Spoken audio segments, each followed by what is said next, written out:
오늘 우리에게 주신 하나님의 말씀은 호세아입니다. 호세아 6장 1절부터 3절 말씀, 구약 1260쪽에 있습니다.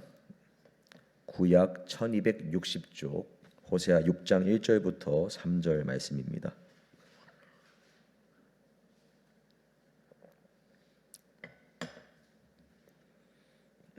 구약 1260쪽 제가 봉독하겠습니다. 오라, 우리가 여호와께로 돌아가자. 여호와께서 우리를 찢으셨으나 도로 낫게 하실 것이요 우리를 치셨으나 싸매어 주실 것임이라. 여호와께서 이틀 후에 우리를 살리시며 셋째 날에 우리를 일으키시리니 우리가 그의 앞에서 살리라. 그러므로 우리가 여호와를 알자. 힘써 여호와를 알자. 그의 나타나심은 새벽빛같이 어김없나니 비와 같이 땅을 적시는 늦은 비와 같이 우리에게 임하시리라 하니라. 아멘. 호세아 선지자가 있던 시대를 생각을 해보면 북이스라엘이 멸망하기 직전의 상태임을 우리가 알 수가 있습니다. 북이스라엘이 그들의 죄악으로 인하여 하나님의 심판으로 멸망하기 직전에 하나님은 그러한 말기암과 걸린 그들의 상태 가운데에서도 그들을 회복시키기 위해서 호세아 선지자를 보내셨습니다. 그리고 그를 통하여서 회개하라는 메시지를 선포하셨죠. 이렇게 심판 직전에 보냄받은 이 선지자의 말씀은요, 당시에 구약시대 북이스라엘을 살아가던 이스라엘 백성들이 당연히 그들이 1차적인 독자입니다. 그들이 1차적인 또 청자입니다. 그렇지만 그 말씀은 그때 당시에 그들에게만 해당되는 말씀으로 끝나지 않습니다. 오늘을 살아가는 모든 성도들, 우리들이 살아가는 시대는 예수 그리스도의 초림 이후로 그리고 이제는 재림을 맞이하기를 앞두고 있는 마지막 때를 살아가는 우리들의 시대이기 때문에 이 호세아 선지자가 북이스라엘의 마지막 시점에 전하고 있는 이 회개의 메시지는 오늘 우리들에게도 동일하게 선포되는 말씀이다 라고 생각하시면 됩니다. 6장 1절부터 3절은 5장 후반부의 말씀과 이어서 생각을 하시면 됩니다. 호세아 당시에 이스라엘 백성들은 지도자들부터 앞장서서 죄를 지었고 백성들도 그 죄를 따라가면서 그 행위가 죄로 너무 깊어졌기 때문에 그들 스스로는 더 이상 어떻게 돌이켜야 하는지, 어떻게 하나님께 회개해야 하는지도 알지 못하는 지경에 이르렀다. 그 말씀이 5장의 말씀이었습니다. 하나님은 그러한 그들을 위해서 그들이 극심한 잠에 빠져 있기 때문에 그들을 깨우기 위해서 극약 처방을 하십니다. 그게 바로 하나님께서 아수르와 그리고 아람과 남유다와 이런 모든 국제적인 상황들을 사용하시고 또 그들의 삶에 실제적인 어려움을 하나님께서 허락하시며 징계를 내리신 것이 그들을 깨우기 위한 하나님의 극약 처방이었습니다. 의사가 환자를 살리기 위해서 때로는 너무나 쓴 약을 써야 하고 수술칼을 대야 할 때가 있는 것처럼 죄 가운데 완전히 오염된 이스라엘 백성들을 그렇게라도 살리셔야 했던 것입니다. 5장의 마지막 절인 15절 말씀을 보면요, 하나님은 그렇게 심판을 내리시고 사자가 자기 굴로 돌아가서 나오지 않는 것처럼 이스라엘 백성들로부터 돌아서서 그들을 바라보지 않겠다라고 말씀을 하시는 겁니다. 내가 내 곳으로 돌아가리라는 말씀이 그러한 의미입니다. 그러나 그들이 고난을 받으면서 하나님의 얼굴을 구하는 때가 임할 때, 하나님을 간절히 구하기 시작할 때까지만 그러하겠다라는 말씀입니다. 다시 말해서 우리가 하나님을 찾고 하나님의 얼굴을 구한다면 하나님은 이스라엘 백성들의 삶에 그리하였던 것처럼 우리들의 삶에도 하나님의 임재와 하나님의 함께하심을 회복시키겠다라는 약속의 말씀이 5장 15절의 말씀인 것입니다. 그리고 6장 1절부터 3절은 그러한 고통스러운 치료 과정을 겪고 있는 이스라엘 백성들에게 하나님께 돌아올 수 있는 방법, 그리고 하나님을 붙잡을 수 있는 방법을 호세아 선지자가 알려주고 있는 장면입니다. 그 방법들을 하나씩 살펴보겠습니다. 6장 1절에서 호세아는 외칩니다. 오라, 우리가 여호와께 돌아가자. 여기서의 핵심은 돌아갈 하나님이 어떠한 분이신가입니다. 그가 우리를 찢으셨으나 도로 낫게 하실 것이고 우리를 치셨으나 싸매어 주실 것이다. 이 말씀을 통해 알 수 있는 것은 정확히 그들이 겪고 있는 고통은 하나님이 허락하신 고통이라는 겁니다. 호세아는 바로 그 하나님께 돌아가자라고 말합니다. 언뜻 보면 고통을 주고 회복을 준다라는 것이 병을 주고 약을 주는 것처럼 보이고 또 모순처럼 보이지만 이 안에는 복음의 논리가 있습니다. 하나님이 징계하시는 이유 그 자체가, 그 목적이 그들에게 고통 그 자체를 주고 그 이후에 회복을 주면서 그들을 무언가 짐승을 길들이는 것처럼 길들이겠다, 가스라이팅을 하겠다, 이러한 목적이 아니라 정말로 그들을 살리겠다는 목적을 가지고 마음 아프지만 눈물 흘리시며 징계하시는 하나님의 마음이 그 안에 담겨 있는 것입니다. 하나님은 찢으셨지만 낫게 하실 분입니다. 이 사실을 붙잡는 것이 회개의 첫 걸음입니다. 많은 사람들이 회개하지 못하는 문제로 볼 수 있는 것은 하나님께서 성경의 말씀 가운데 백성들을 치시고 징계하시고 심판을 하시는데 그런 하나님을 내가 믿을 수 없다라고 말하는 사람들이 많이 있습니다. 사실 그러나 오늘날에는 그러한 말보다도 그냥 그 자체 하나님이라는 어떤 신적 존재이신 그분께 그냥 무관심한 상태가 오히려 회개를 막고 있는 것도 사실이지만, 그러나 또 많은 사람들은 징계하시고 나의 삶의 어려움과 고난을 심지어 준다는 그 신을 나는 도저히 받아들일 수가 없다, 내가 원하는 대로 해주는 신만을 내가 받아들인다라고 말하는 것이 회개, 진정한 회개와 진정한 예수 그리스도의 영접을 막고 있습니다.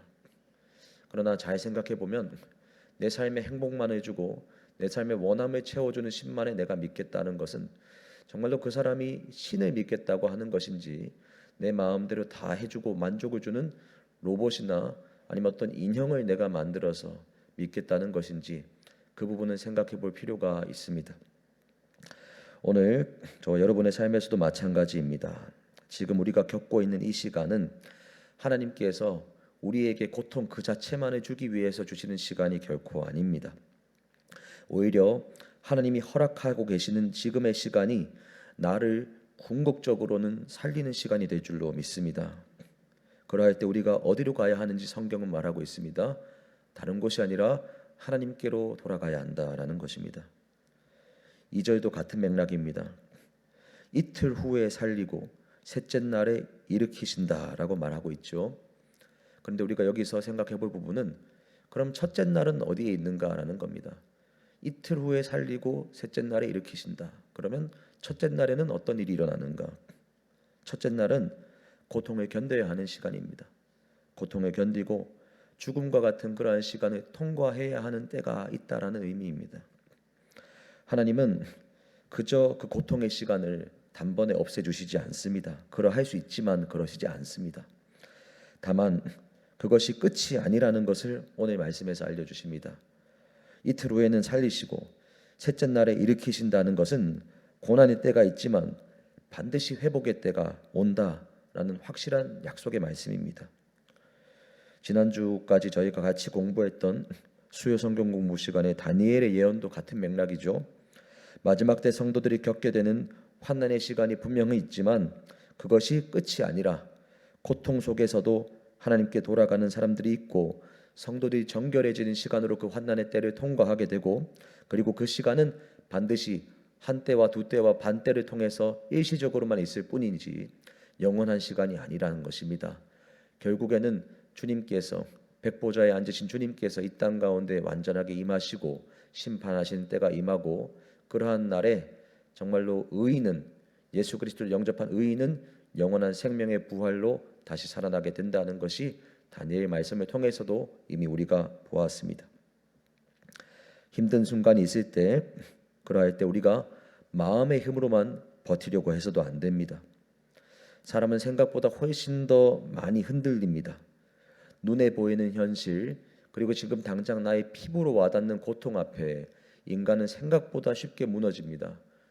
그리고 당장에는 견딘다 하더라도 그 시간이 반년, 1년, 3년, 6년, 10년 이렇게 늘어나게 되면은 그 시간이 언제 끝날지 인간은 알 수가 없기 때문에 포기하고 싶어지고 타협하고 싶어집니다. 그렇기 때문에 우리가 붙잡아야 하는 것은 나의 의지와 결단이 아니라 오직 영원히 변하지 않고 한 점 한 획도 땅에 떨어지지 않는 하나님의 말씀입니다. 힘든 순간이 있을 때 그때 우리가 붙잡아야 하는 것이 바로 말씀이자 하나님의 약속입니다. 3절에서 그렇기 때문에 어떻게 하자고 말하고 있는가? 그러므로 우리가 하나님을 알자, 힘써 여호와를 알자라고 말합니다. 왜 힘써 알아야 하는가? 아는 것이 자연스럽게 되지 않기 때문입니다. 현실은 너무나도 강하게 우리를 붙잡고 끌어당깁니다. 우리의 눈을 하나님을 바라보는 시선에서 이 땅의 시선으로 계속해서 끌어내립니다. 그렇기 때문에 우리는 힘을 써야 합니다. 우리의 의도적인 노력을 가지고 적극적으로 하나님의 말씀 가운데 나아가야 하고 하나님을 알아가는 자리로 끊임없이 나아가야 합니다. 그것이 우리가 예배의 자리로, 기도의 자리로, 그리고 우리가 있는 삶의 자리에서 말씀을 끊임없이 묵상해야 하는 이유입니다. 사람은 생각 이상으로 눈에 보이는 현실에 흔들리기 때문에 우리는 하나님의 말씀을 의지하고 그 말씀을 계속해서 확인하고 알아가면서 하나님이 그 말씀에서 어떠한 신실함을 끊임없이 보여주셨는가를 계속 확인해야 합니다. 그러할 때 우리는 그 약속의 말씀을 소망으로 붙잡고 당장의 눈앞의 현실이 어려운 그 현실이 아무리 오랜 시간 지속된다 할지라도 그 현실을 이겨나갈 수가 있습니다. 모든 믿음의 선조가 그러한 방식을 통해서 믿음을 가지고 그러한 어려움들을 다 이기고 돌파했습니다. 호세아가 고백하는 붙잡아야 하는 하나님, 우리가 힘써 알아야 하는 하나님은 어떤 분이신가? 3절 하반절에 나타납니다. 그는 새벽빛같이 어김없이 나타나시는 하나님입니다. 아무리 긴 밤, 아무리 어둠이 칠흑같이 짙은 밤이라 하더라도 새벽빛 앞에서는 사라집니다. 여러 문학 작품이나 영화나 이런 것에서 주인공들이 하는 말이 있죠. 새벽이 다가오기 직전에 가장 어둡다. 그 말도 사실은 이러한 성경의 말씀에 기반에 두고 있는 원리입니다. 동트기 직전이 가장 어둡습니다. 새벽빛 앞에서는 그러나 가장 어두운 그 순간도 물러갈 수밖에 없습니다. 해가 떠오르면 아무리 깊은 어둠도 반드시 물러갑니다. 우리가 겪고 있는 고난의 시간이 아무리 길어도 하나님께서 임하시면, 하나님의 때가 임하면 그 시간은 반드시 끝이 납니다. 그리고 그 다음은 늦은 비와 같이 임하시는 하나님입니다. 늦은 비, 이것은 또 이른 비와 같이 생각을 해야 하는데요. 이스라엘 백성들이 겪고 있던 그 당시의 기후입니다. 그 당시 그들은 오늘날에도 마찬가지입니다. 중동 땅의 기후는 건기와 우기가 있고 우기가 시작되는 11월 달보다 약간 앞서서 오는 비가 이른 비입니다. 우기가 끝나가는 즈음에 조금 더 늦게까지 오는 3, 4월까지 오는 비가 바로 늦은 비입니다. 이른 비가 내리면 그 땅이 메말라 있던 땅이 촉촉해지면서 씨를 뿌릴 수가 있고요. 늦은 비가 내리면 그동안 우기 기간에 자랐던 곡식들이 마지막 비를 맞으면서 알곡이 더 풍성해지고 더 튼튼하게 곡식이 마지막까지 자라게 됩니다. 이것이 바로 이른 비와 늦은 비의 원리입니다. 오늘날 이 성경에 있는 이른 비와 늦은 비의 원리가 많이 오해받고 있는 것 중에 하나가 이것을 이단들이 사용을 하면서 이른 비와 늦은 비의 법칙, 이른 비와 늦은 비의 영적인 원리 자체를 말하는 것만으로 무언가 이단 시대는, 그리고 신사도 이단이라고 이제 생각되게 되는 그러한 문제도 있는데요. 우리가 이단을 주의해야 하지만 이단에서 그러한 개념을 자기들 마음대로 썼다고 해서 성경에 있는 영적 원리도 절대로 버려서는 안 됩니다.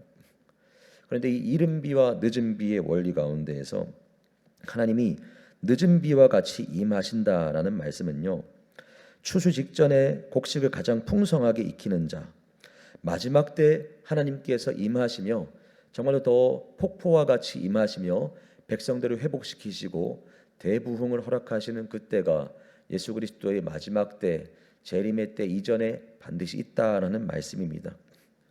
이른 비의 성령과 늦은 비의 성령이 있다라고 그렇게도 우리가 생각을 할 수가 있습니다. 이른 비의 성령은 사도행전 2장에서 사도들이 오순절 마가의 다락방에서 기도할 때 임하신 불꽃과 같은 성령이라면, 늦은 비의 성령님은 마지막 때 예수 그리스도의 재림을 앞두고 있는 마지막 때의 성도들에게 성령께서 더 충만하게 임하시며 대부흥을 허락하시는 것이 바로 늦은 비와 같은 임재입니다. 그래서 마지막 때 수많은 생명들이 하나님께 돌아올 것이다. 북이스라엘 가운데에도 멸망을 앞두고 있지만 회개가 일어나고 회개의 운동이 일어날 때 그곳 가운데에도 하나님께서 부흥을 허락하시는 때가 반드시 있을 것이다 라는 겁니다. 그러나 하나님께서 부흥을 주시는 이유는 부흥 그 자체만으로 끝나라는 것이 아니라, 저희가 아까 앞부분에서도 보았던 것처럼 성도들이 통과해야 하는 첫날의 고통의 순간, 다니엘이 말한 한때와 두때와 반때의 고통의 환난의 날, 그 대박해의 시간이 있는데, 그 대박해의 시간에 미혹과 박해 가운데 믿음을 포기하지 않고 끝까지 이겨나갈 수 있도록 하기 위해서 하나님이 주시는 것이 대부흥이라는 것도 저희가 반드시 기억을 해야 합니다. 말씀을 마무리합니다. 사랑하는 여러분, 지금 여러분들께서 어떤 시간을 내가 보내고 있는가 생각해 보시기 바랍니다. 어둠처럼 느껴지는 시간, 언제 끝날지 모르는 시간, 마치 하나님이 나와 함께 하시지 않는 것만 같은 그러한 시간을 보내고 계신 분들도 있을 수 있습니다. 그러나 아직은 그러한 때를 보내지 않고 주님께서 주시는 복된 은혜의 기간을 보내고 계시는 분들도 있을 수 있습니다. 그러나 엄밀하게는 평안한 때이나 고난의 때이나 하나님께서 함께 하신다면 그때는 복된 때이고 형통한 때입니다. 하나님은 그 모든 시간을 통해서 우리를 버리기 위함이 아니라 더 온전하게 회복시키고자 하십니다. 그렇기 때문에 오늘 말씀을 통해서 우리가 알 수 있는 한 가지 해야 하는 분명한 일은 하나님께로 돌아가는 것입니다. 우리를 치료하시고 싸매어 주시는 하나님께 돌아가고 그 하나님이 어떤 분이신지를 말씀 안에서 힘껏 알아가는 것, 그것이 바로 이때를 살아가는 우리 모두가 어느 때에 있는 자이든지 항상 나아가야 하는 자리인 줄로 믿습니다. 어려운 순간은 반드시 끝이 납니다. 새벽빛이 어김없이 오듯이 하나님의 회복은 반드시 임합니다. 오늘 그 약속을 붙잡고 하나님께로 더욱더 돌아가고 더욱더 하나님 힘써 알기로 힘쓰기를 결단하시는 저 여러분 되시기를 예수님의 이름으로 축복합니다. 함께 기도하겠습니다. 하나님 아버지 감사합니다. 오늘 우리에게 이 귀한 말씀 주시니 감사합니다. 아버지 하나님, 성도들의 삶에 아버지 참으로 힘든 시기를 보내는 자들이 있습니다. 어려운 상황과 고난의 때와 또 스스로 겪고 있는 고통과 또 환우들이 있습니다. 하나님 아버지, 또한 나 자신은 아니더라도 나의 사랑하는 가족들, 배우자나 자녀들이나 여러 부분에 있어서 눈물로 기도하고 있는 자들이 있습니다. 하나님, 오늘 말씀을 통해서 우리에게 알게 하시는 바는 우리가 믿음으로 그것을 바라볼 때 그러한 순간들조차도 하나님께서 우리들에게 허락하셨다는 것입니다. 하나님, 그러나 허락하신 그 순간 가운데 우리가 그 시기를 정말로 하나님께로 돌아가고 하나님을 바라보면서 이겨나가게 하여 주옵소서. 첫째 날 반드시 겪어야 하는 그런 죽음과 같은 순간이 지나갈 때 주님께서는 반드시 둘째 날 우리를 살리실 것이고 셋째 날 우리를 일으키실 것을 믿습니다. 반드시 온전한 회복을 주시고 주님이 주시는 깊은 임재와 그 기쁨을 경험하게 하시는 날을 우리가 말씀에 근거하여 소망하고 더욱더 힘써 하나님을 알아가는 그 과정을 통해서 붙잡고 나아가 마지막 결국에는 승리를 거머쥐는 우리 모두가 되게 하여 주옵소서. 감사드립니다. 예수님 이름으로 기도합니다. 아멘.